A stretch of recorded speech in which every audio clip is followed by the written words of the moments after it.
right, well, we are in the GMT kitchen celebrating National Grilling Month, and our next guest is on a mission to get grillers to go beyond the burgers, hot dogs, and steak to be even more adventurous with their grilling ingredients and, of course, those flavors, too. So, private chef and cookbook author, Chef Aly Romero of Southlake is here to share one of her fusion-flavored favorites, and it already smells so good. Good morning to you. Good morning. Thanks for having me. So glad to have you. Okay, so let's dive right in. What are we making today? I see seafood, which speaks to my heart. Tell me what we're making. A little birdie told me that you're celebrating corn all week. Yes! So to stay in line with the theme and make something fun and exciting like we talked about, it's really taking barbecue kind of beyond just traditional barbecue with incorporating special ingredients or flavors to really kind of bring it up a notch. Yes. So what I made is we're gonna do like a theme of like a low country boil but on a skewer. Ooh, so this is corn, the star of the show, right? Yes. This is some big jumbo prawns, some red onions, some spicy andouille sausage,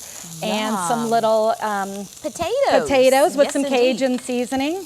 And then we're gonna top it with some miso butter to kind of add a different flair. Wait, what makes the butter miso? How do you get that to happen? So I'm actually gonna add in, it's butter, and I'm adding in the miso and the honey. Okay. So and then that where does one get miso from? Do you just get it from like the Asian market? Do you get it? Can you get it from HEB? You can, HEB, yes. Okay. So I bought this at Central Market. But you want to just use the light. There's different varieties, and it's the sweet one, and it makes for an amazing little kick of umami to the dish. I love that. Also, my producer is yelling at me in my ear saying, don't say another Tom Thumb Albertsons. That's where you go get your miso, okay? I'm sure they have it there too. I fixed it. All right. Now, who was your biggest culinary inspiration? Tell me, how did you get into cooking? How did you start being a private chef? How did it all come together? So I started cooking with my dad.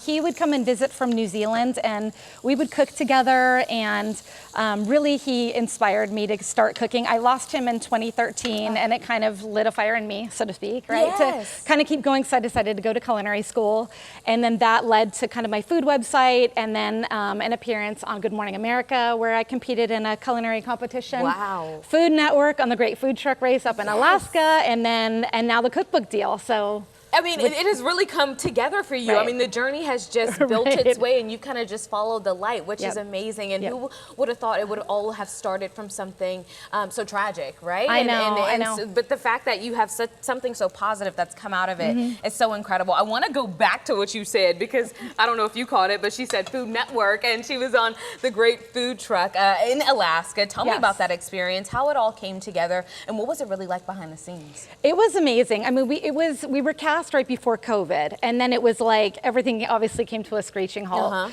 And so 6 months later, my phone rang, and it was, okay, we're going to cast again. Do you want to go somewhere warm, or do you want to go somewhere cold? And I said, definitely somewhere warm. Like, our team is ready. They said, okay, great, we're going to send you to Alaska at the end of October. They literally sent you the so exact we're talking opposite. 60-mile-an-hour winds whipping through the truck, aluminum foil flying. I mean, it was some of the craziest conditions I've ever cooked in, but it was the experience of a lifetime that I'll never forget. It was amazing. About to say, you do it all over again, yeah? All over again, in a heartbeat. Oh my goodness. Okay, so what will people find in your gas fire heat cookbook? Let's talk about the deal that we've got going right here. You can feel free to take a look if you'd like. Yeah, it's all outdoor grilling, barbecue, griddling, smoking. I mean, taking anything that you can cook inside to the outside to enjoy the lifestyle of being with family, being in friends, hanging out by the pool, and really the enjoyment of the grilling process and cooking up delicious meals. I love what you said, that it really does bring people together. I mean, a lot of the times when you are grilling, usually it is some sort of family occasion or some sort of holiday. And so this is really exciting, because I think this brings holidays and fun to a normal day. You know what I mean? Or whatever, bringing that grill and that flavor to just a regular Wednesday or even a regular Monday. Now tell me, what's your day-to-day life like as a private chef? I need to know. So it really, like I said, started organically with all of these different things, and that led to really building my business as a private chef, where really it can be multifaceted. So I have cooked for a family 3 nights a week just to cook them dinner. I do all the shopping, prepping, cooking, all of that. And then I also work on my cookbook. I'm writing my second cookbook. So that's the big announcement, which actually this recipe is going to be in the second cookbook. And then I also do parties. So for parties of like 10 to 20, I do intimate parties, bring the restaurant to your home where it can be quieter and you can enjoy your family and friends over a beautiful meal. Well, very, very good. Thank you so much for being here this morning. Quickly tell me, where can people find the book? Okay, so you can order the book anywhere online where books are sold. There we go. And yep. There we go. All right, you guys, we're gonna put some butter on this food and we will be right back. And of course, we're gonna taste it a little bit later. In the Kitchen is sponsored by Tom Thumb and Albertsons, your one-stop shop and full-service grocer.